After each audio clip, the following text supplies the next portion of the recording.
Já, hjartalega velkomin til þessa fundar. Eins og þið þekkið þá hefur staðið yfir athugun á húsnæði Brekkubæjarskóla vegna heilsufarseinkenna hjá nokkrum nemendum og starfsfólki.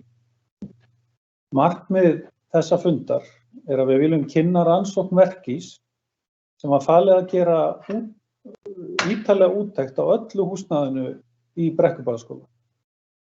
Nú liggur fyrir lokaskýrsla sem barst okkur í gærkvöld og mun Indriði Níelsson, byggingaverkfræðingur hjá Verkís, kynna niðurstöðunar hér rétt á eftir. Jafnframt mun Arnbjörg Stefánsdóttir, skólastjóri Brekkubæjarskóla, vera með kynningu á eftir honum. Við viljum leyfa ykkur foreldrum barna í Brekkubæjarskóla að fá nú þegar aðgengi að þessum niðurstöðum. Með þessari kynningu og tækifæri til að spyrja bæjaryfirvöld og sérfræðinga hjá Verkís spurninga. Með mér sömuleiðis hér á fundinum starfsfólk frá Akraneskaupstað sem mun sömuleiðis svara spurningum ef að þær eru þess eðlis. Þá mun ég kynna þau hér inn á eftir. Mig langar að biðja ykkur að hafa í huga að endanleg skýrsla var að berast í gær en bæjarstjórn fékk hana kynnt í drögum á þriðjudag og þarf bæjarstjórn svigrúm til að ákveða hvernig best verður unnið að úrbótum. Bæjarstjórn hefur lagt áherslu á að setja heilsu fólks í forgang og við munum gera okkar allra besta til að tryggja að svo verði. Og hratt hafi verið brugðist við þeim aðstæðum sem við höfum fengið upplýsingar í skýrslunni, til dæmis með því að loka fyrir rými, þá viljum við vanda alla ákvarðanatöku og fara vel yfir þá valkosti sem við erum að horfa til og eiga gott samtal við stjórnendur, starfsfólk og ráðgjafa okkar valkosti sem standa til boða við mismunandi áskoranir. Við ætlum okkur að bregðast hratt við og vinna hratt, en það líka afar mikilvægt að þið foreldrar séuð vel upplýst hvernig við erum að vinna þessu, hvaða upplýsingar liggja fyrir nú þegar. Og vegna þessa þá virkjuðum við aðgerðaráætlun strax í upphafi mánaðar og var strax gripið til aðgerða sem miða að því að nemendur og starfsfólk nýti ekki íverustaði þar sem talið að loftgæði séu ófullnægjandi. Má þar meðal annars nefna að ákveðnum skólastofum og rýmum var hreinlega lokað og viðgerðir á salernum eru þegar hafnar. Ég vil nota þetta tækifæri og þakka starfsfólki Akraneskaupstaðar sem hefur sýnt fagmennsku og frumkvæði því að ráðast í þetta verkefni og gert það mögulegt að halda úti skólastarfi við mjög breyttar aðstæður. Þetta eru áskoranir, en það ljóst að við munum saman sigrast á þeim. Stjórnendur, starfsfólk, iðnaðarmenn, nemendur og foreldrar, þið hrós skilið, mjög mikið hrós fyrir það frábæra starf og skilning á þeim aðstæðum sem eru uppi. Næstur tekur til máls Indriði Níelsson frá Verkís, en í kjölfarið eins og ég sagði áðan mun Arnbjörg Stefánsdóttir, skólastjóri Brekkubæjarskóla, fara yfir viðbrögð og starf skólans síðustu daga. Ég mun svo fara yfir næstu skref í úrbótaáætlun eftir að Arnbjörg hefur lokið máli sínu, en kynningarnar munu samt sem áður fela í sér þær aðgerðir sem við erum þegar búin að hrinda af stað og hvað búið að hefja í því sambandi. Undir lok fundar gefst tækifæri á að svara spurningum og ég vil hvetja ykkur til þess að spyrja spurninga. Þið geti gert það jafn óðum og kynningarnar fara fram, en þær verða hins vegar ekki lesnar af mér fyrr en í lok fundarins og þá munum við svara þeim. Endilega setjið spurningana fram þegar þær koma upp í hugan, en þið megi líka að sjálfsögðu geyma þær þangað til í lok fundar þegar þið eru búin að fá yfirsýn yfir öll allar upplýsingarnar og geti þá betur mótað hug ykkar hvaða svör þið óskið eftir fá frá okkur.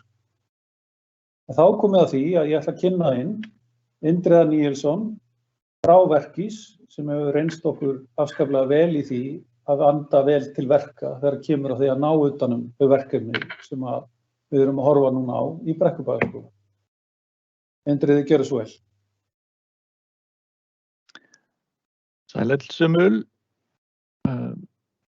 takk fyrir kynninguna og innganginn. Það sem að ég ætla að sýna ykkur í stuttumáli afrakstur vinnunar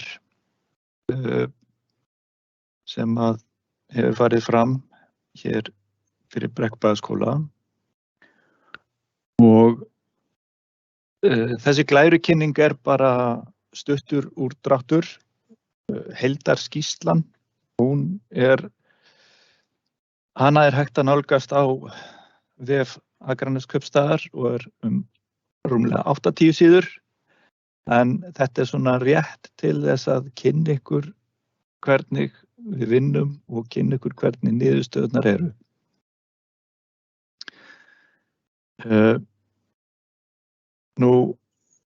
Brekkubæjarskóli mjög flókinn skóli og samanstendur af 4 álmum. En í þessari kynningu ætla ég að fara yfir svona þessa almennu kynningu og skilgreiningu á því skoðunarkerfi sem við notum.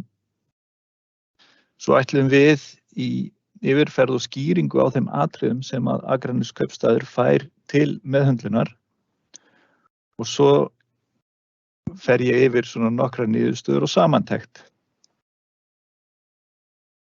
Og skoðunarferlið byrjar þannig að, og þetta gríðarlega mikilvægt, að það að fá upplýsingar frá verkkaupa. Það ákveðin ástæða fyrir því að við erum fengnir til þess að skoða húsnæði. Og þá það náttúrulega að við erum að fá kvartanir frá þeim sem að líður illa í rýmum og Akraneskaupstaður og starfsmenn brugðust hratt við og þeir merktu inn á grunnmyndir þar sem viðkvæmir starfsmenn eru, eða starfsmenn eða börn eða þar sem óþægindi hafa verið kynnt. Og allar upplýsingar sem að hjálpa til við rannsóknina og eru fyrir hendi af hinu góða. Upp frá þessu þá svona getum við jafnvel myndað okkur ákveðna skoðun hverjir eru veiku punktar þessara bygginga og farið jafnvel með fyrirfram ákveðna hugmynd það hvað við erum að fara að skoða. Næst tekur við svokölluð ítarleg byggingaskoðun. Það fyrst farið sérstaklega yfir öll tilkynnt rými. Svo farið yfir öll eftirfarandi rými sem alla útveggi, votrými og alla staði sem geta reynst byggingar eðlisfræðilega veikir með tillit til byggingar tímahús. Þá erum við að tala salerni og alla staði sem koma einhverju leyti með aðbleitu og slíkt. Þegar að við erum búnir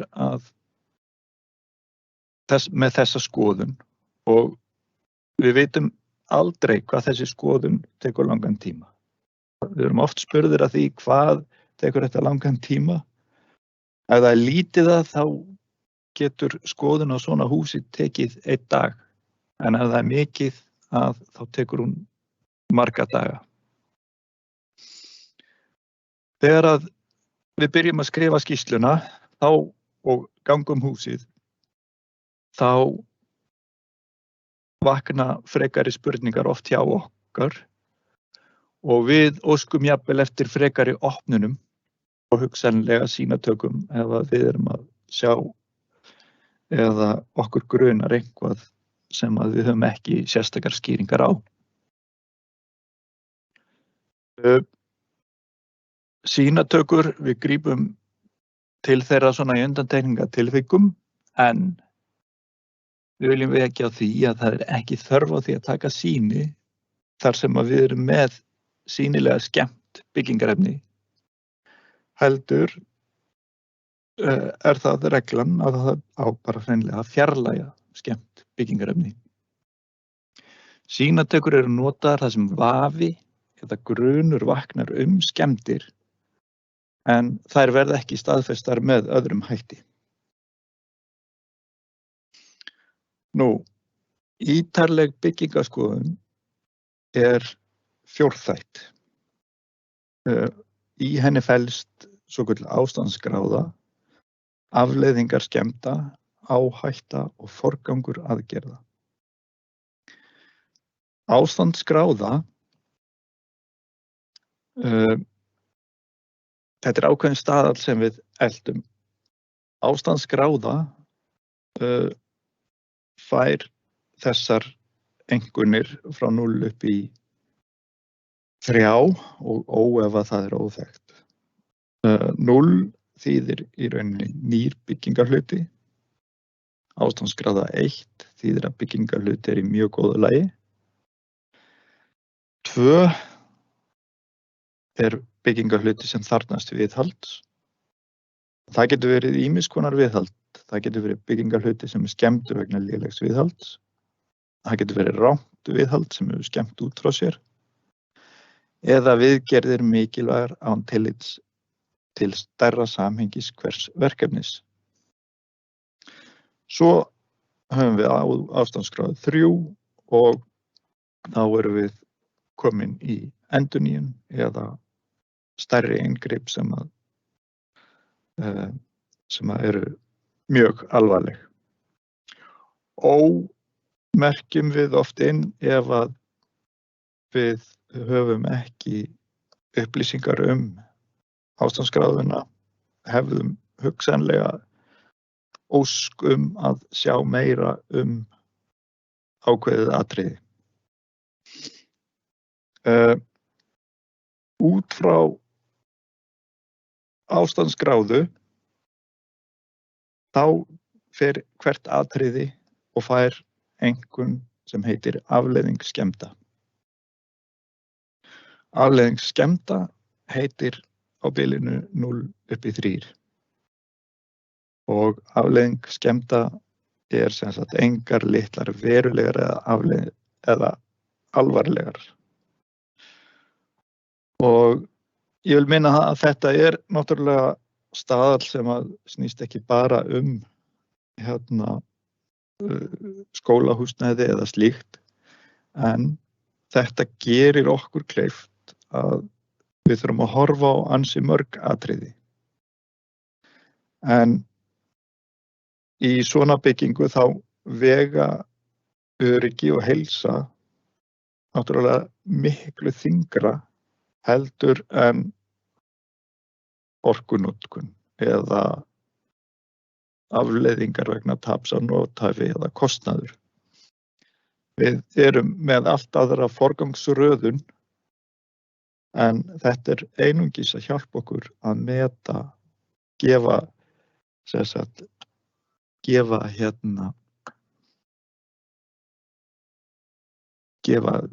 byggingar hlutanum einkunn.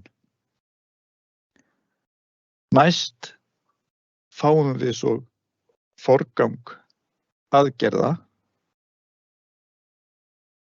1 er mesti forgangur, meðalforgangur og svo 3 er minnsti forgangur. Og þetta hjálpar Akraneskaupstað að ákveða í hvaða aðgerðir skuli ráðist fyrst.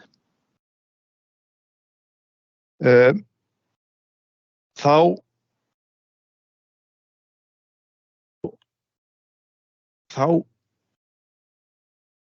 lítur í rauninni hvert atriði svona út að ef við byrjum bara á að sýna hérna að atriði 1.8 í álmu 1, það fær staðsetninguna hérna og það fær umsögnina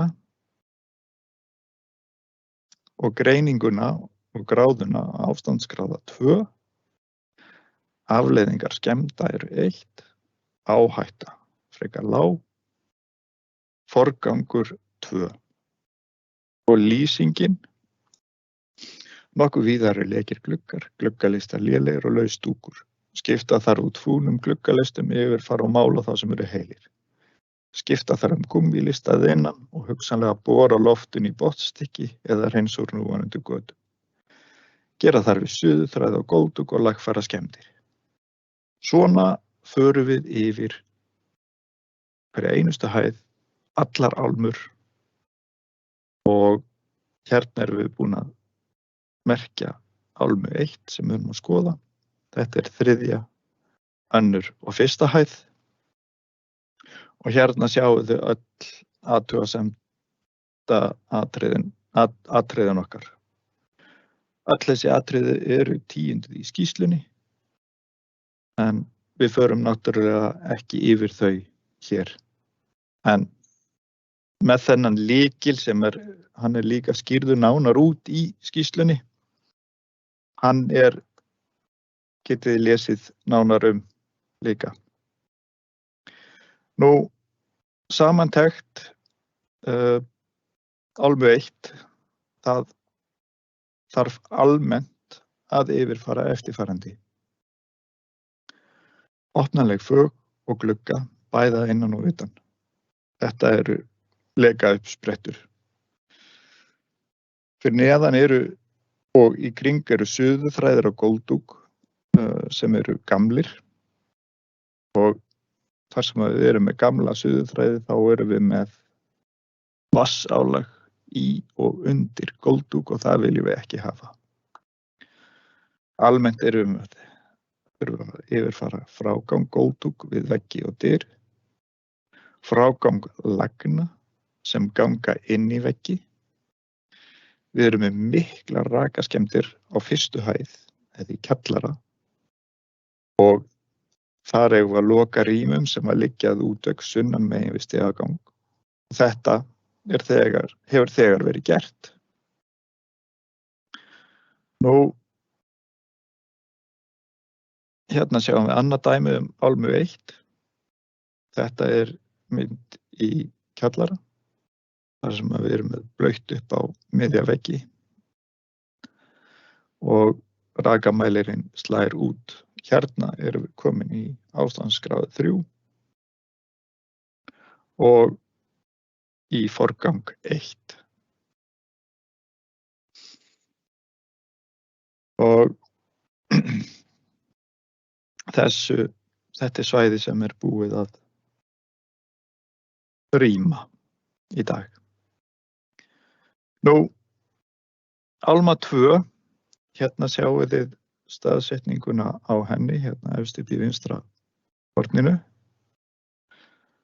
3., 2. og 1. hæð og hérna sjáum við á 1. hæð að þá erum við sömuleiðis með svæði sem við höfum lokað. Og þetta svæði var nú þegar lokað þegar við komum að og þá erum við í rauninni farin að sjá hérna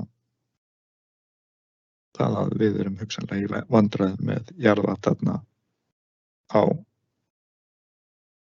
í álmu 1 og álmu 2. Almennt eru þó eins og þið sjáið mun færri athugasemdir í álmu 2. Þessi álma byggð 1963 og við erum samt sem áður að yfirfara opnaleg fög og glugga, bæði innan og utan. Við þurfum að yfirfara suðuþræði á öllum góldúk, frágang góldúks við veggi og dyr. Þetta gríðarlega mikilvægt atriði til þess að lenda ekki í því að vatn fari undir gólf og dúk. Við erum með frágang lagna sem ganga inn í veggi. Hann ófullnægjandi. Þó að við séum kannski ekki með beinlínis skemmdir þarna á milli, þá getur þetta verið mjög leiðinleg lykt sem berst þarna á milli. En samantektin sýnir að það eru miklar rakaskemmdir á fyrstu hæð. Lokarýmum sem liggjað út vestan megin og þetta í rauninni búið að loka og Akraneskaupstaður hefur brugðist hratt við og unnið vel lausnamiða að þessum málum öllum. Og er svona dæmi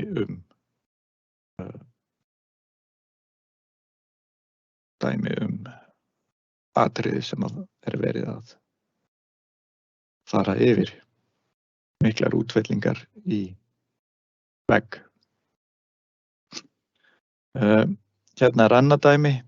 Erum við að sjá lélegan frágang í kringum þakdúk þar sem vatn að skemma glugga og við erum með göt á þakdúk og erum við með ástandsgráðu 3 þar sem við viljum að það sem verði bara brugðist mjög hratt við. Því að það hljótast skemmdir að þessu og Svo förum við í álmu 3. Sjáum við líka mörg atriði. Staðsetningin og þetta eru samt ekki jafn alvarleg atriði.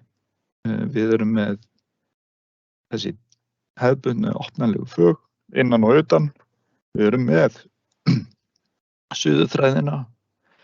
Við erum með þessar lagnir sem að gangi inn í veggi á salernum. Og svo erum við með þakdúk yfir matsal. Hann lekur á nokkrum stöðum og þá þarf að fara strax í það. Og þó að álma 3 sýni svona mörg atriði þá eru þetta bara margar stöðvar sem að þarf að fara yfir. En alvarleiki málsins kannski ekki jafn hár og á öðrum stöðum. Álma 4 var byggð árið 2001 og það nýjasta álman.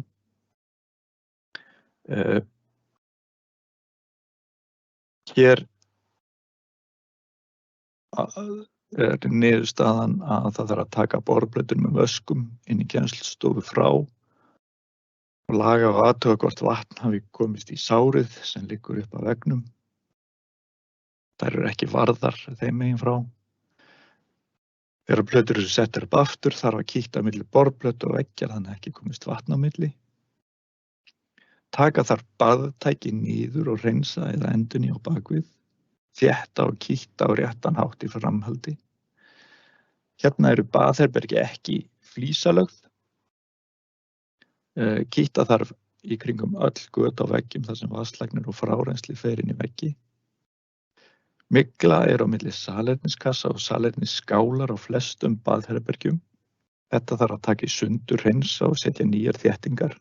Hugsanlega þarf að skipta út salernum fyrir heilsteypt salerni. Þetta má bara í rauninni skoða, ég sýni ykkur myndir betur á þessu.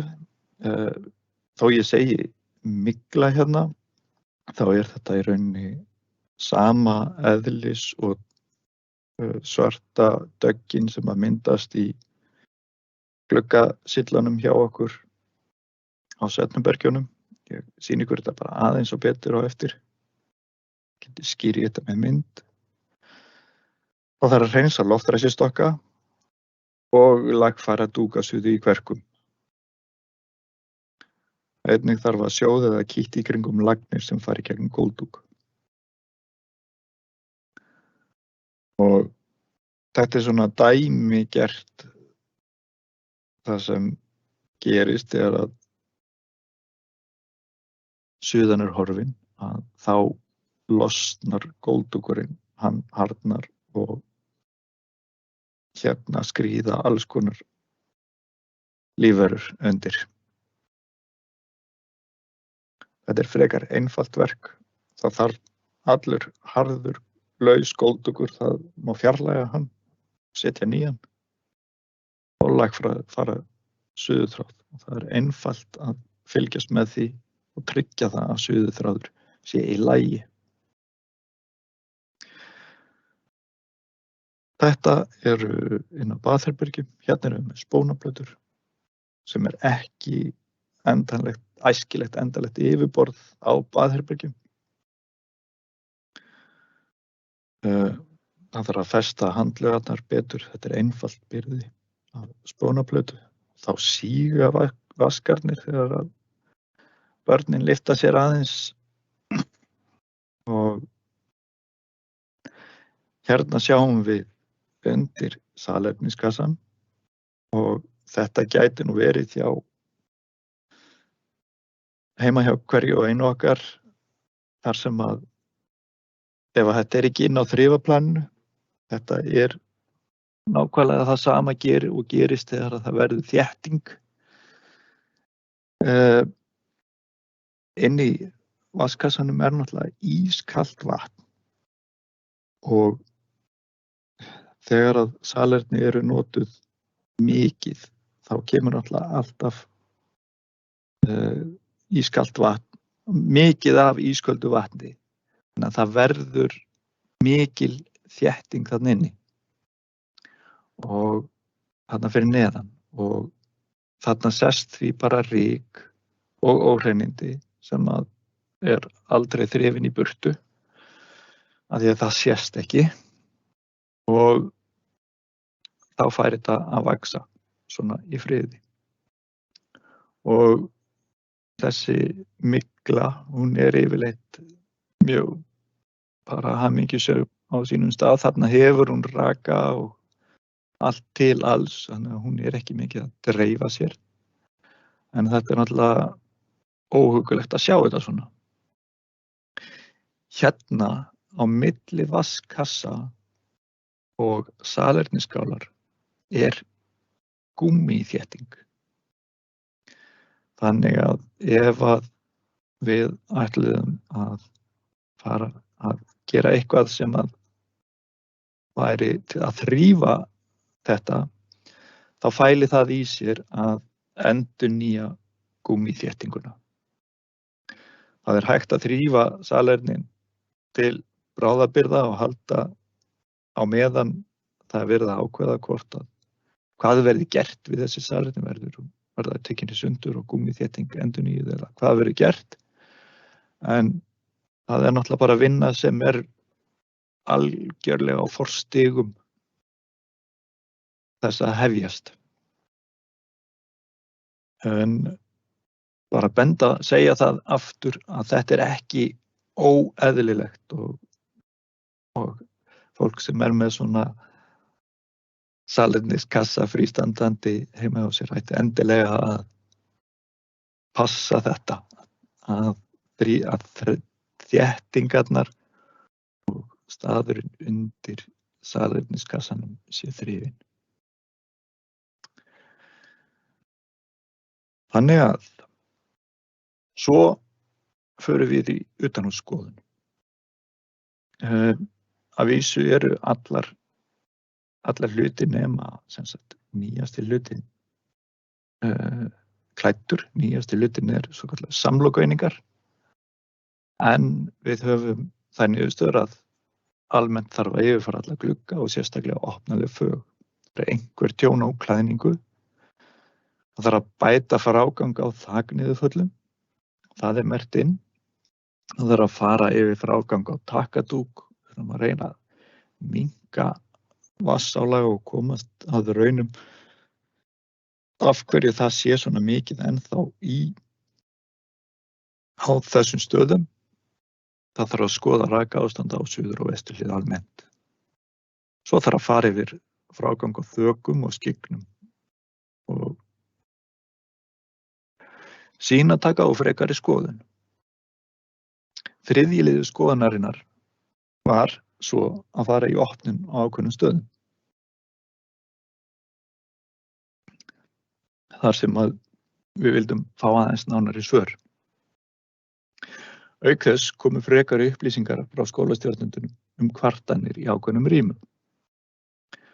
Og áður en ég fer í þetta, þá vil ég taka það fram að hérna tókum við sýni á stöðum þar sem hreinlega er ætlast til þess að fá jákvæða niðurstöður og því eðlilegt að mikla greinist.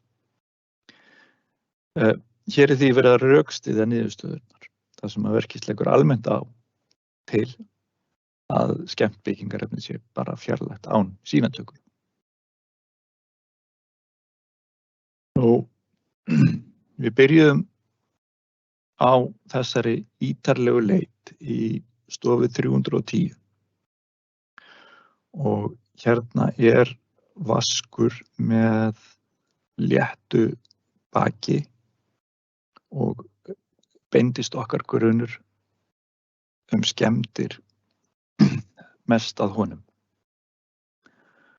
Við sáum eilítið hækkuð gildi, einkum sem tengjast gifsi og gráum lista, eða sem sagt á dúkundi lista, og ég ætla aðeins að sýna ykkur, við sjáum að vísu ekki bleitu hérna, en hérna erum við með svona dæmigerðan gamlan sökkulista, sem er hann er orðinn svo gamall að hann er plastið honum er orðið hart og það er brotið. Og hérna sjáum við hvernig límið er farið í, þetta er ekki mygla hérna, þetta er hreinlega bara óhreinindi, þetta er bara ryka því að listin var ekki fastur uppað og þá fór lóg hérna niður og þetta var bara, sökkulistin var ekki fastur í horninu. En hérna vorum við að reyna að kíkja inn og hérnin til þess að reyna að sjá skemmdir. Hérna tókum við svo sýni 5 og þrátt fyrir að sjáum nú ekki mikið að þá fengum við eilítið hækkuð gildi hér. Og við sjáum líka fráganginn hérna í kring að þegar við erum búin að rífa sökkulistan frá þá heldur hann ekki miklu vatni. Og afleiðing þess að hefðbundið gifs liggur og drekkur í sig vatn, þá þarf afskaplega lítið til að það fari að skemmast. Af því að pappírinn í gifsinu skemmist. Hérna erum við að horfa að framanverðu. Hérna er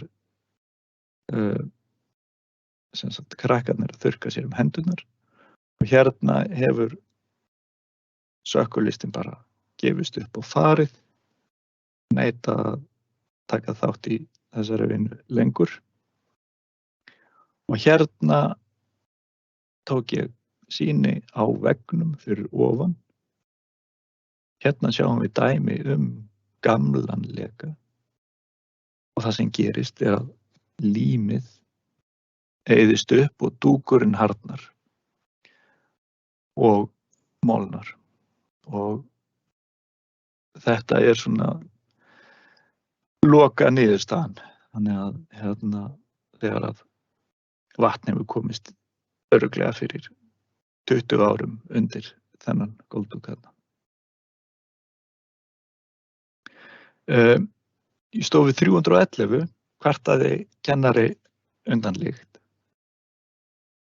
og leið og við opnum vaskaskápinn þar, þá sáum við að þar var hreinlega loftventil sem var tengdur við frárenslið og það var því bara opið niður í frárenslið og við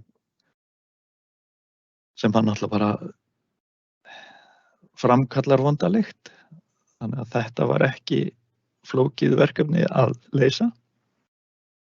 En í stofu 301 hérna í Álmu 4, þá vildum við sjá, höfðum við miklar áhyggjur af því að þar vorum við með spónaplötur inn á salernum og það viljum við helst ekki. Og hérna sjáum við að við erum bara með einfalt byrði af spónaplötu. Vaskarnir voru svolítið signir, en þótt að við séum að fá sýnatökurnar hreinar, þá við sáum engin merki um skemmdir inni, þá er þetta ekki frágangur sem að við viljum hafa, því að hérna inni erum við með loftleika, við erum með steinullina og í það minnsta þá viljum við hafa loftþétt á milli innveggja og útveggja, innveggja og rýmis. Þannig að við séum ekki með loftleika þarna á milli. Nú, svo opnuðum við, vildum sjá þar sem við vissum, sáum skemmdir, en okkur grunaði ekki að það væri svona mikla skemmdir. En þá sáum við eitthvað nýtt sem við aldrei séð áður. Og það var spónaplata í ytra byrði og gifs í innra byrði. Og hérna tókum við ekkert sýni, við bara opnuðum þetta og svo innsigluðum við þetta rými. Þannig að þetta var bara lokað allt af með plasti og hérðan var bara allt farið út strax frá þetta var lokað af. Þannig að skýring kom strax þarna. Þetta eru salernin hérna, ég bara vildi sýna hvað gerist ef við tökum sýni á svona skán. Þannig að, þú veist, að þetta hleypur upp en við erum náttúrulega ekkert að tegundagreina neitt svona. Hinn sýnin eru hrein og það er náttúrulega að segja að skólarnir eru vel þrifnir, en það segir ekki það að það berist ekki lykt til dæmis hérna út. Þessi frágangur er náttúrulega ekki góður. Hérna undir sjáum við ummerki raka. Við erum með upphleyptar spónaplötur hér og þetta er ekki góður frágangur. Þannig að salernin í Álmu 4 þarfnast yfirferðar.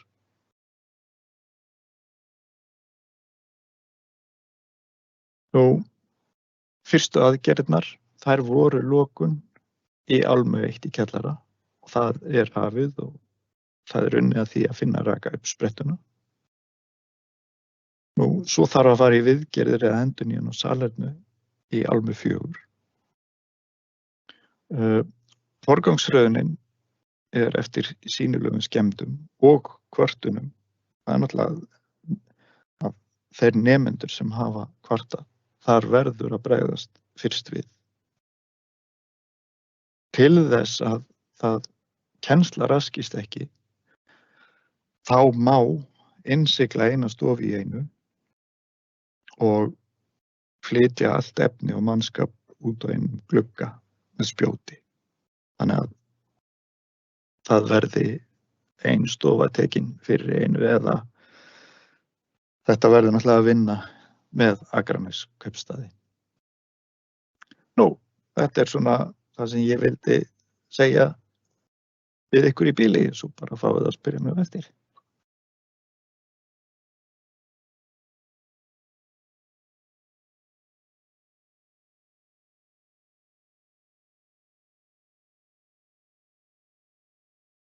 Já, við þökkum Indriða Níelsssyni fyrir Og þá ætla ég að kynna næst til leiks Arnbjörg Stefánsdóttir, skólastjóri Brekkubæjarskóla. Gjörðu svo vel.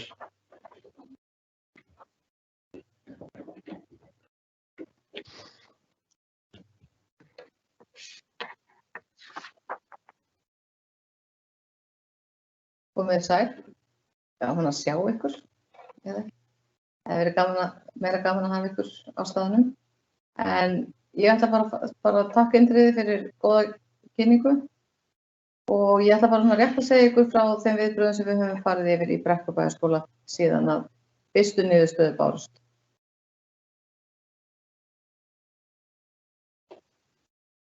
Það sem við erum búin að gera, eins og Indriði sagði, kom inn á, við lokuðum nokkrum rýmum í elsta hluta hússins, Álmu 1, til samræmis við upplýsingar frá úttektaraaðilum. Við lokuðum list- og verkefnastofum og kjallara undir þeim 27. ágúst og svo lokuðum við þvottahúsi og geymslum á sama gangi 1. október.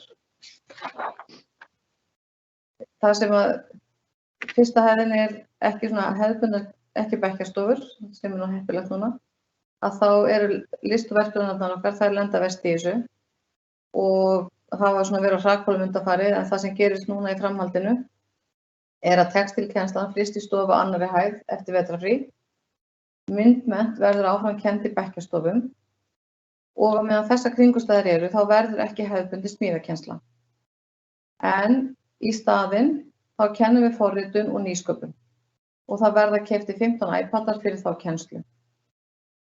Og að sjálfsögðu þurfa námskrár í þessum greinum að aðlagast þessum breytta veruleika. Meðan að viðgerðum á salernum í Álmu 4 stendur, þá þurfum við náttúrulega að rýma þær stofur sem við verðum að gera við. Og við munum alltaf bara tæma eina stofu í einu. Það verða einstaklegar á meðan og allt efni verður fjarlægt út glugga þannig að það verður ekki verið að fara með skemmt og ónýtt byggingarefni framhjá nemendum. Við erum sem betur fer með eina lausa stofu. Við tókum 9 skólastofunar í gamla bókasafni í notkun í bara gær held ég. Það losnaði ein stofa. Og við nýtum þá stofu fyrir þá bekki sem þurfa að fara út úr stofunum sínum meðan að viðgerð stendur. Og á meðan þessu stendur þá bara reynir verulega mikið á öflugan samtakamátt starfsfólks Brekkubæjarskóla. Og þar eru allir tilbúnir til að leggja sitt af mörkunum til að láta þetta ganga upp. En svona gerist ekki nema fólk sé tilbúið til samstarfs. Og þar erum við bara mjög heppin. Og við þökkum ykkur foreldrum líka fyrir samvinnuna og við gerum ekki ráð fyrir öðru en að eiga gott samstarf við ykkur í þessu verkefni eins og öðrum. Ef eitthvað breytist á leiðinni, kemur nýtt í ljós þegar verður farið að opna meira og rífa niður, þá upplýsum við ykkur að sjálfsögðu það strax. Við viljum líka þakka bæjaryfirvöldum fyrir fagleg og góð viðbrögð. Það skiptir máli að svona úttekt sé vönduð og aðgerðir fylgi kjölfarið eins og í þessu tilfelli. Við erum nefnilega öll í sama liðinu. Þannig ég þakka bara fyrir.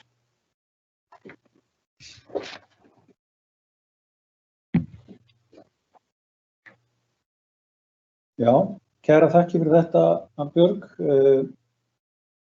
Já, það ljóst að hér hefur við fengið góða samantekt frá Indriða og síðan á viðbrögðum frá Brekkubæjarskóla og við langar bara svona rétt að minna á nokkur atriði sem ég fór í hér í upphafi og það sem við höfum svona aðeins fengið að heyra. Höfum í huga að endaleg skýrsla var að berast. Mikilvægt að bæjarstjórn fái svigrúm, smá svigrúm til að klára ákvörðunartöku. Hún leggur mikla áherslu á að allt verði sett í forgang þegar kemur að því að vinna með heilsu og öryggi fólks og við ætlum að tryggja að svo verði. Við höfum þegar hafið aðgerðir eins og Indriði kom inn á, eins og Arnbjörg kom inn á, loka rýmum og viðgerðir eru þegar hafnar, til dæmis á salernum.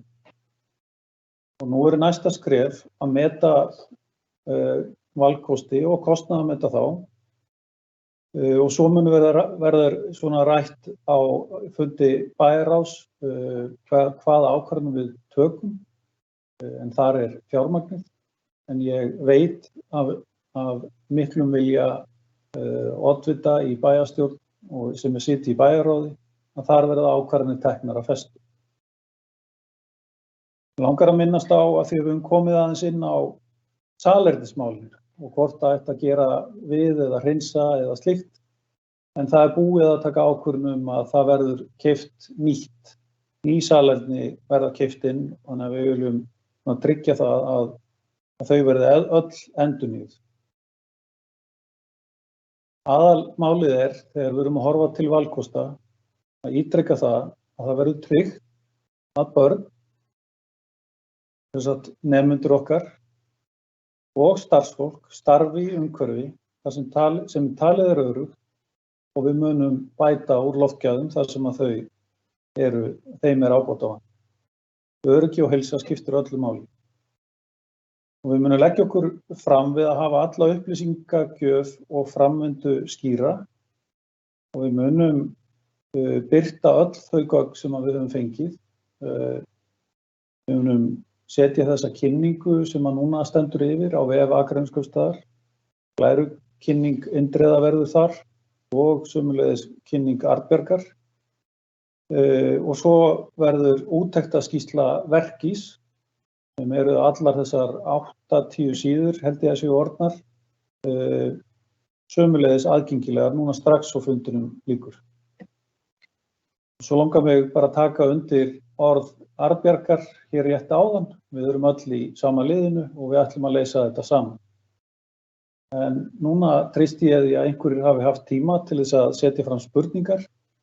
Þeir sem að vil benda á að efst upp í hægra horninu á tölvu ykkar eigið að hafa möguleikan á því að velja spurningamöguleikan og þar geta spurningar borist. Og ég mun nú lesa spurningarnar. Já, hvenær byrjuðu einstaklingar að finna fyrir einkennum í skólanum? Fyrstu tilkynningar, hvernig var, já þetta er frá nafnlausum aðila, bara svo ég byrja á að taka það fram, hann kemur ekki fram undir nafni. Hvenær byrjuðu einstaklingar að finna fyrir einkennum í skólanum? Fyrstu tilkynningar, hvernig var rýmum lokað? Hvað tryggir að það sé ekki dreifing á myglu? Dreifing á myglugróf á meðan framkvæmdum stendur, loftgæði í skólanum á framkvæmdatíma, hver tryggir að verkið sé unnið rétt, hvernig hefur verið skoðað og metið þörf á viðhaldi á fasteignum á vegum bæjarins, hver tekur ákvörðun að sinna ekki viðhaldi eða frestar því óákveðinn tíma. Nú virðist lítið sem ekkert viðhald hafa verið í Brekkubæjarskóla sem snýr að þeim hlutum sem Verkís að telja hér upp fyrir okkur. Við hverju á að bregðast og hvert er framhaldið í viðhaldsmálum skólans. Þetta eru nokkuð ítarlega spurningar þannig að við ætlum sem eru settar fram. Ég ætla að reyna að bera þær upp bara hverja fyrir sig. Og fyrsta spurning er hvenær byrjuðu einstaklingar að finna fyrir einkennum í skólan, fyrstu tilkynningar og ég kannski beini þessari spurningu til Arnbjargar og þeir eru óvægt að svara bara hérna beint úr sætinu og svara henni. Það er alltaf mjög langt síðan að fyrstu einstaklingar fóru að finna fyrir einkennum og það er ástæðan fyrir því að það var farið í lagfæringar á stjórnunarrýminu og skrifstofum skólans, kaffistofu. Þar var fólk með einkenni annars og það er náttúrulega mjög langt síðan og það er búið að laga það. En svo fórum við að fá svona tilkynningar í haust og þá var farið af stað. Næsta spurning er hvernig var rýmum lokað? Og ég kannski beini þessari spurningu til Alfreðs Alfreðssonar sem ég kynni hérna til leiks sem með okkur. Indriði, ef að þú vilt leggja orð í belg þá með svona ráðleggingu lokanir þá er þeir velkomið að gera það sjálfsögðu. Þessum rýmum er bara lokað með plasti sem eru límt á veggi, svona spes rakavarnarteip sem er þétt og á ekki að hleypa neinni drull út í gegnum sig inn í skólann. Og við höfum aðgang í gegnum ef við viljum, þá eru setta svona rennilása hörðir í þetta. Við getum umgengist rýmin ef við þurfum að komast inn til að gera eitthvað. Og þá næsta spurning í rauninni framhaldið af þessu, hvað tryggir að það sé ekki dreifing á myglu? Dreifing á myglugróf meðan framkvæmdum stendur. Og ég kannski byrja á að beina þessari spurningu til þín, Indriði Níelsson. Það tekur svona tíma fyrir að fá hljóðið til sín, já, þarna það komið. Já, sko, þetta mjög góð spurning, en hún svolítið margþætt því að þetta ef við tökum sem dæmi, salernin, þá erum við að tryggja það að það sé ekki dreifing með því að innsigla þær að utan. Í sumum rýmum þá getur hreinlega verið nauðsynlegt að það setja undirþrýsting í rýmin, en í skólanum þá virðist í rauninni ekki vera svo mikið fyrir utan Álmu 4, ef að við horfum á kjallarann og ef við förum í kjallaraviðgerðirnar, af því að þær eru það umfangsmiklar, þá myndi ég segja að í svoleiðis umfangi þá þyrftum við alltaf að setja undirþrýsting í þau rými til þess að blása út, sem sagt. En þetta ekki, þessi spurning, hún hefur ekki bara eitt svar, maður verður að bregðast við sérstaklega við hverju tilviki.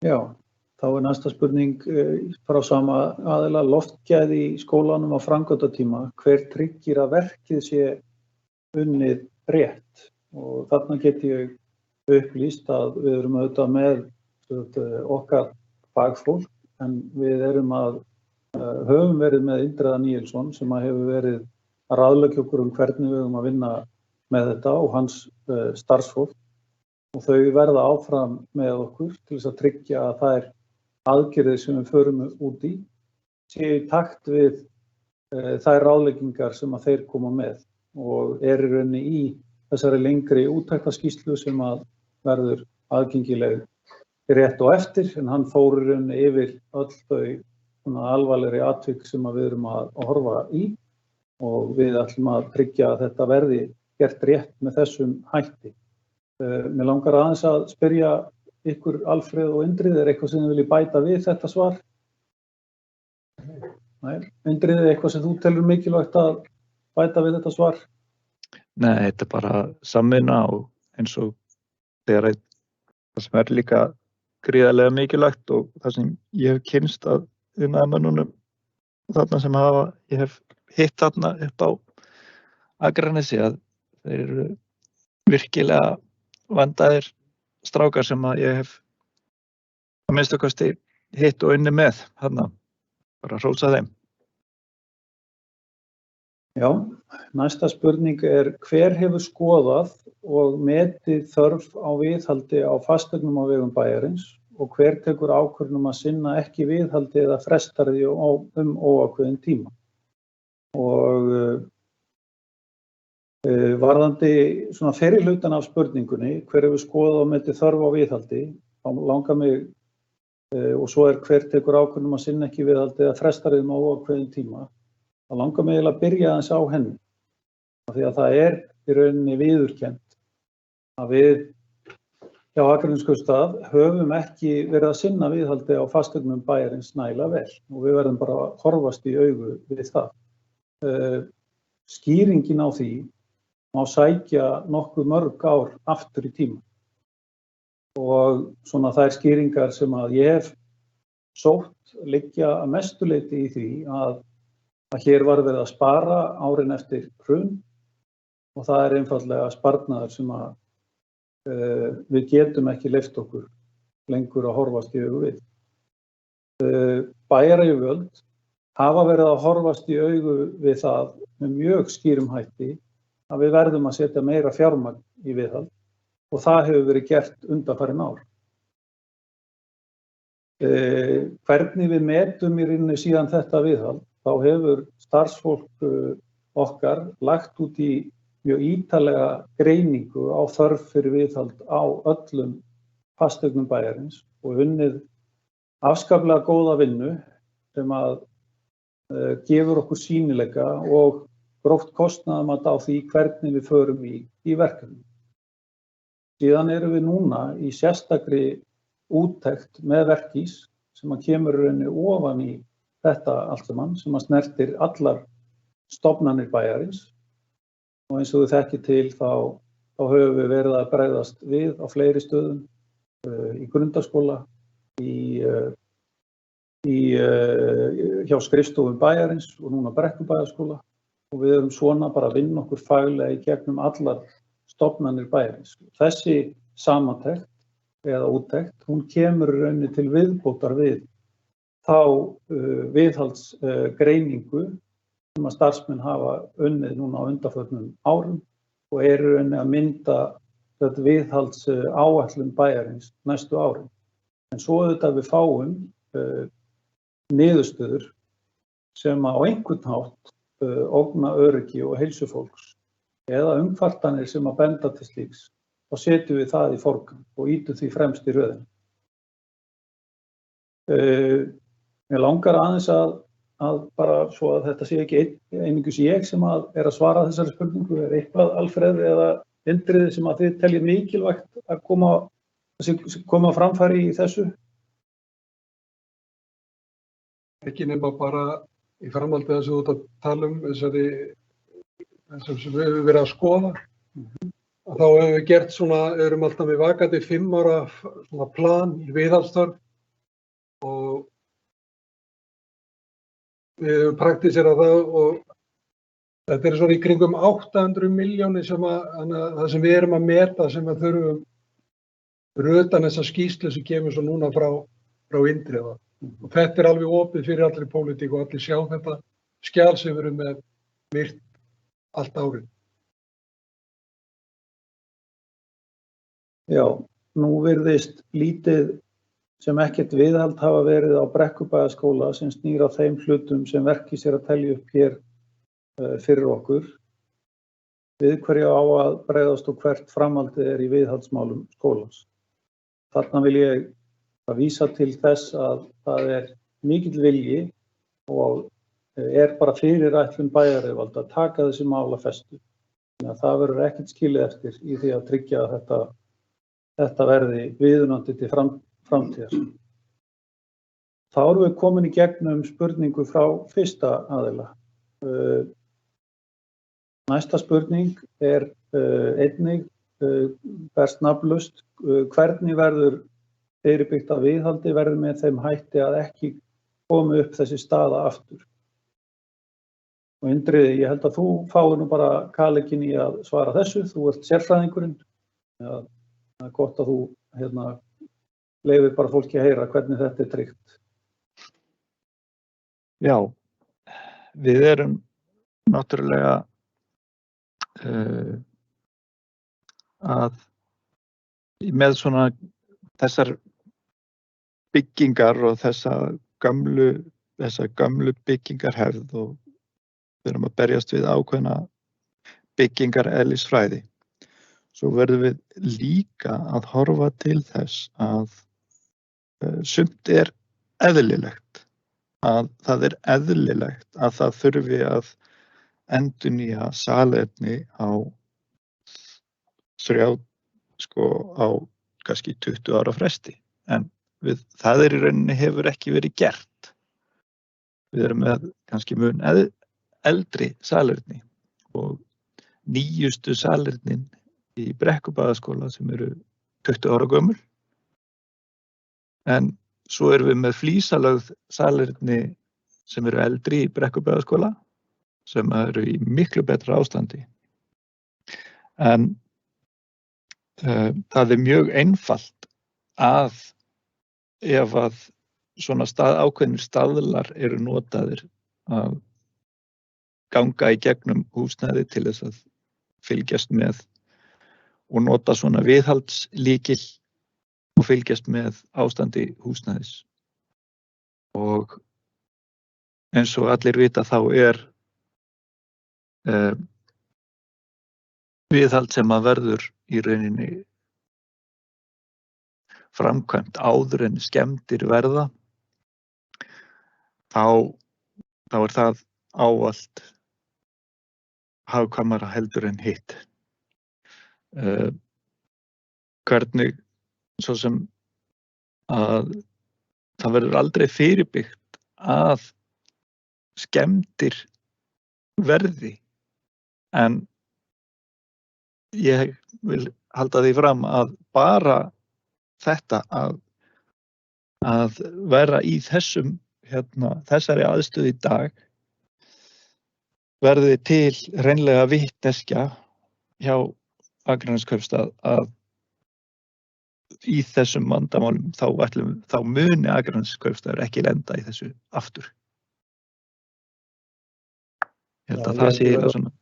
Ég held ég verð að tala frá persónulegu sjónarhorni og taka undir þetta með Indriði, af því að það einfaldlega þannig að fólk að læra mjög hratt á þessi mál, og eftir að við höfum fengið þig til liðs við okkur og þá verður nú aldeilis verið að kenna okkur hvernig á að vinna með þessi mál. Þannig að ég vil bara fullyrða það að þetta sé rétt hjá þér. Hvað varðar, þá það næsta spurning, Kolbrún. Ber þá spurningu fram, hve mörg börn hafa orðið veik og ásættanlegt að hafa þau ennþá í skólanum meðan það verið að laga skóla. Og já, ég beði að hingra örlítið.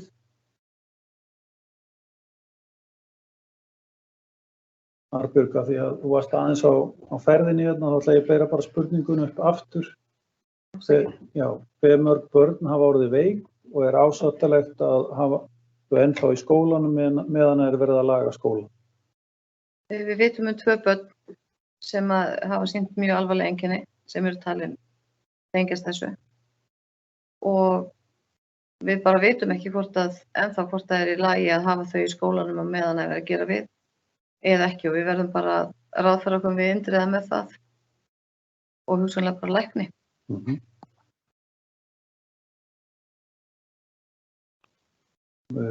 Næsta spurning, Indriði, vilt þú leggja orð í belg í þessari spurningu? Það er náttúrulega bara alls ekkert hægt að svara svona spurningum fyrir en það á náttúrulega aldrei að taka neina áhættu, en maður veit það ekkert fyrir en barnið mætir í skólan, og stundum þá, ég get ekki sagt fyrir hvort að það yrði í lagi eða hvort að það myndi fá alvarleg einkenni, en það náttúrulega verktakarnir munu fara eftir öllum reglum það að tryggja að óþarfaryk og skemmdir séu ekki að berast í rými þar sem að nemendur eru, og því verður ítarlega fylgt eftir, og frumreglan, algjör frumregla að fjarlægja skemmt byggingarefni strax af verkstað. En það sagt, þá er ekki hægt að segja það með fullri vissu að barnið eða börnin mun ekki koma til með sína einkenni. Þannig að í fullkomnum heimi þá ættu börnin að geta mætt, en því miður þá hefur það oft sýnt sig að þau eru bara of viðkvæm til þess að mæta. Takk fyrir þetta, Indriði. Já, hvaða lausnir verði í boði fyrir börn sem geta ekki verið í húsnæðinu í dag? Fá þau fulla kennslu? Arnbjörg, einu þessari spurningu til þín. Já, við verðum bara svolítið að leggjast yfir þessi mál. Við náttúrulega vorum bara að fá þessa skýrslu náttúrulega líka bara í hendurnar og við þurfum að skoða bara hvað er hægt að gera til þess að þau fái kennslu og nái framvindum í sínu námi. Þannig að við verðum bara í sambandi við þá foreldra upp á framhaldið. Næsta spurning er, hafa einhverjir starfsmenn hætt út af miklu vandamálum? Já. Og það var starfsmaður sem var í skrifstofurýminu, skrifstofuskólans áður en þau voru öllu pólað. Þessar spurningar sem ég var að lesa núna voru frá nafnlausum aðila, ég gleymdi að taka það fram. Svo er spurning frá Karl að ég vona að ég beri þetta rétt fram. Ég held að það sé Snæder. Ég reyndar sjónin er eitthvað að byrja að bregðast mér. Og spurningin er svona, hvernig er þetta að fara að hafa áhrif á nemendur? Með þessu er væntanlega mikið rask og mikið læti þegar skólinn er opinn og kemur þetta til með að trufla nemendur töluvert.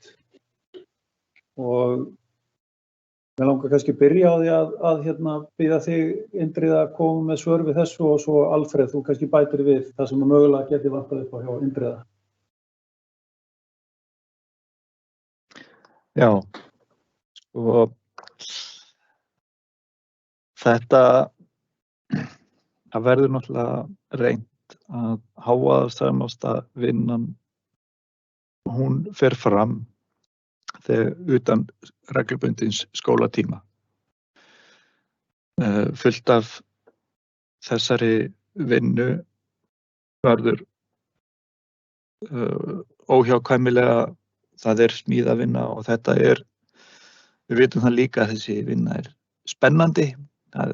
Það hópast allir krakkar að leið og þeir sjá smið einhvers staðar nálægt. En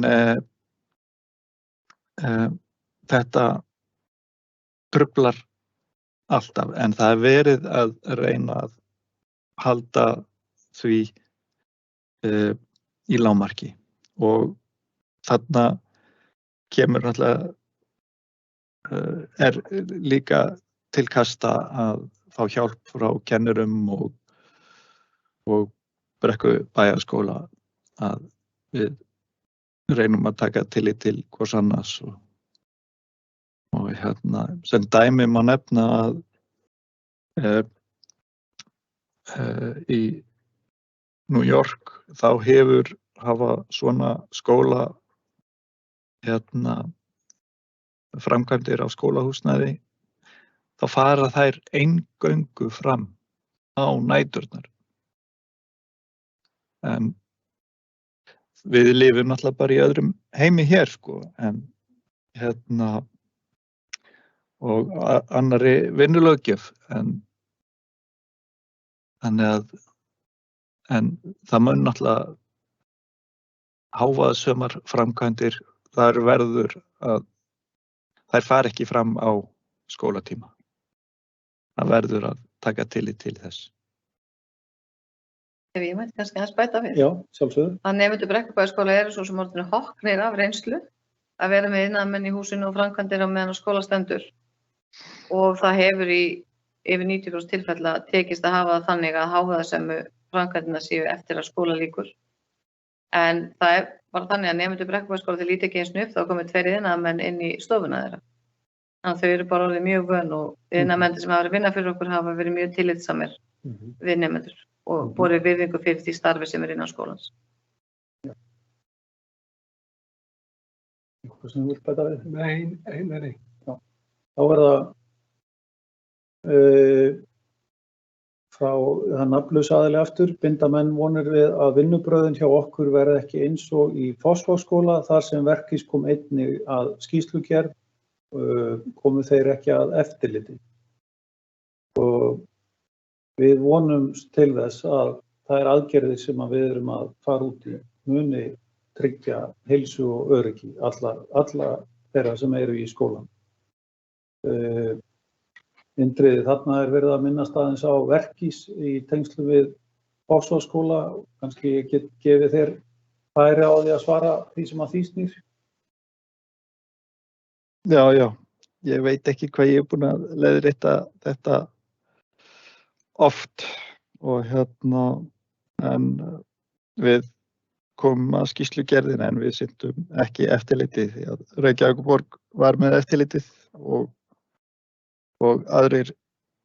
annar verktaki hjá sem vann fyrir Reykjavíkurborg og við komum ekki að verkefninu frekar. Við vorum kallaðir til ráðgjafar af og til og beðnir að koma í sýnatökur en ekki, við höfum ekki eftirlit með öllu verkinu. Þó að við séum, við skulum ekki fara út í það. Já, þá það Karl A. Snæder og ég biðst aftur velvirðingar ef ég ekki að bera þetta rétt fram. Hann segir, það má alveg hrósa þeim sem koma að þessu og mér finnst frábært að það sé verið að hrinda þessu strax á stað, vel gert. Við þökkum fyrir það, það alltaf gott að fá endurgjöf. Við tökum þetta alvarlega, þannig að við ætlum að vinna vel í þessu. Og svo frá nafnlausum aðila eru gluggar í eldri byggingum skólans upphaflegir. Ef svo er ekki tímabært að skipta þeim út og fjölga opnanlegum fögum með tilliti til loftgæða. Þannig einlega fagmaður á ferð. Indriði, þú ert annar fagmaður, ég gef þér færi á að svara þessari spurningu. Já, sko, það alltaf að finna góðu að fá fleiri opnaleg fög en því fylgir að við þurfum meiri kyndingu og það hreinlega kallar í rauninni á auknar kröfur í loftræsi kerfi en fleiri gluggar ekki endilega lausnin. Fleiri opnalegi gluggar en opnalegu fögin eru mjög víða mjög léleg. Já. Sá hluti sem snýra eru gluggar í eldri byggingum skólans upphaflegir, Alfreð? Já, ég get ekki alveg fullar, ég gruna á það. Já. Ég ræddi það í dag eftir að hafa skoðað glugga í gær að sennilega þyrftu við bara að huga að því. Já. Þá það hluti af því sem þarf að verður tekið til skoðunar í þessu. Það eru ekki fleiri spurningar á skjánum hjá mér. Ég ætla að gefa því smá tíma að ef það einhverjar spurningar að birtast. Það komin ein, mér sagt. Já. Spurningin frá nafnlausum aðila, verður ekki húsvörður í fullu starfi eftir þessar aðgerðir? Við höfum fengið þessa ábendingu áður og það auðvitað var tekin ákvörðun að hafa viðhald þörfina á sínum tíma. Ég veit ekki hvað það eru mjög mörg ár síðan að það var og þetta eitt af því sem við höfum verið að vinna með og við meðal annars verið með húsverði núna sem hafa verið að vinna með þetta. Arnbjörg, vilt þú ekki bara lýsa þinni skoðun hérna, þannig allir vita af henni? Jú, ég bara mjög fúslega. Já. Ég var náttúrulega mjög ósátt þegar húsverði voru teknir út árið 2008 eða 2009 og síðan þá hef ég barist fyrir því við hverju einustu fjárhagsáætlun að gera að það komi húsverði fullt starf aftur í Brekkubæjarskóla og ég held að þessi skýrsla sýni það bara svart og hvítu að húsverðir eru nauðsynlegir í byggingum eins og Brekkubæjarskóla. Þetta ekki eins og það sé einhver lítil blokkarýp. Já. Svo það Kristín. Ég vil þakka fyrir góða upplýsingagjöf í þessu máli. Foreldrar hafa fengið upplýsingar stöðu mála reglulega frá í lok ágúst og eins að þessi upplýsingafundur sé svo að segja leið og skýrslan kemur út. Já, einmitt. Að þessi upplýsingafundur sé svo leið og skýrslan kemur út. Svo ég sé skýr. Ég bið Kristínu afsökunar á að lesa þetta svona illa upp frá henni, en þetta var frá mér komið en ekki frá henni. Já, en þetta var skýrt og bara við erum þakklátt fyrir endurgjöfina og ég veit að þau skólastjórnendur hafa lagt sér mikið fram við að upplýsingagjöfin hefur verið góð og ég vil líka sömuleiðis hrósa ykkur fyrir það. Já.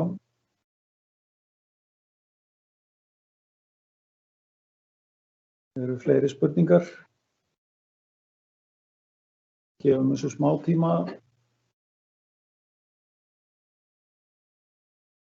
Já, það eru komnar hérna fleiri spurningar. Verkís hefur mygla ekki áhrif á alla einstaklinga.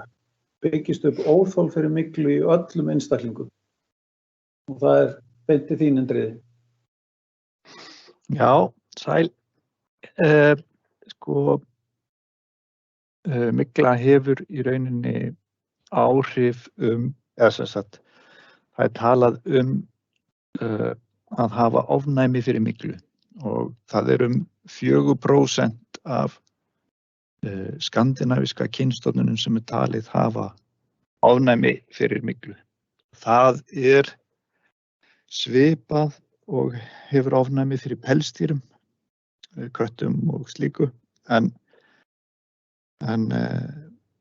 það hvort að mygla hafi áhrif á alla einstaklinga, það mjög góð spurning og mun flóknari því að þá erum við komin í allt annan lækningafasa og við höfum ekki bara nokkur svör við því frekar en að við séum að fara að labba út á götu með í nálægð 5G eða rafsegulbylgjum eða hvað sem og það vitum við ekki hvort að það safnist upp. Byggist upp óþol fyrir myglu.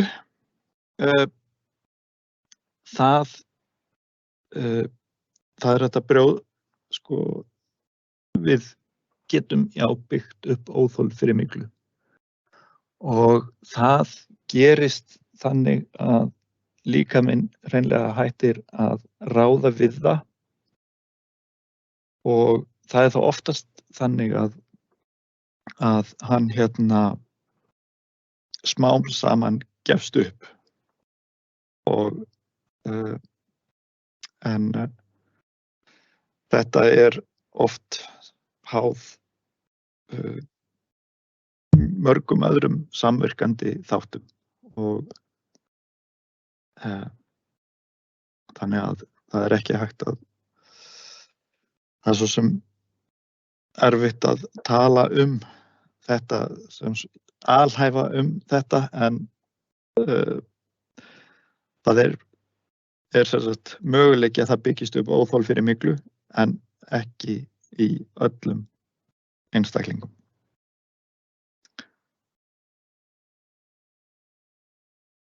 Ég vona að þetta hafi svarað einhverju. Fékkst frá nafnlausum aðila, fékk starfsmaður sem hætti vegna myglu bætur. Þetta eitthvað sem við getum svarað? Nei, ég bara get ekki alveg svarað því. Ég fékk ekki bætur í sjálfu sér. Okay.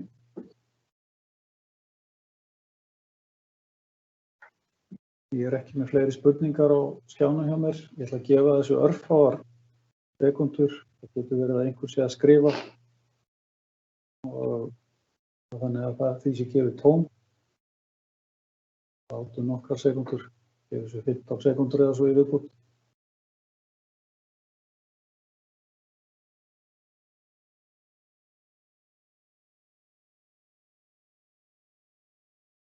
Já. Það engin merki spurningar sem ég fæ hérna, nei, ekkert að koma. Þá vil ég bara fá að loka þessum fundi og slíta og þakka öllum. Það voru 90, var að koma spurningin.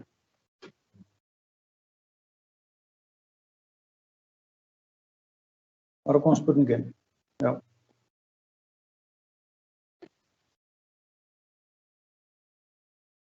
Já, hér spurning komin. Svo þetta hefur áhrif á, þetta frá nafnlausum aðila, svo þetta hefur áhrif það bil 4% þeirra sem eru í Brekkubæjarskóla og aðrir finna lítið sem ekkert fyrir því sem þar í gangi. Þetta frá nafnlausum aðila. Indriði, er þetta réttur skilningur á svarinu þínu áðan? Já, sko, nei, þetta nefnilega mjög gott að fá þessa spurningu, því að það margt að í Brekkubæjarskóla, en það alls ekki allt sem að tengist myglu, bara langur vegur frá því. Þannig að ég myndi segja að meirihluti framkvæmdana tengist í rauninni bara úreldingu, en alls ekki að 100% af öllum þeim skemmdum sem við höfum fundið tengist myglu. Það mikill misskilningur. Þannig að þessi afmörkuðu svæði sem að við höfum fundið og aflokað og ætlum að byggja á fara í strax. Þá þar hefur engin áhætta verið tekin, en sko hitt bara hrein og klár endurnýjun á húsnæði vegna þess að það þarf að endurnýja og þetta bara orðið gamalt. Þannig að þetta alls ekki taka það þannig að við séum að það sé mygla í hverju einasta rými í Brekkubæjarskóla, alls ekki.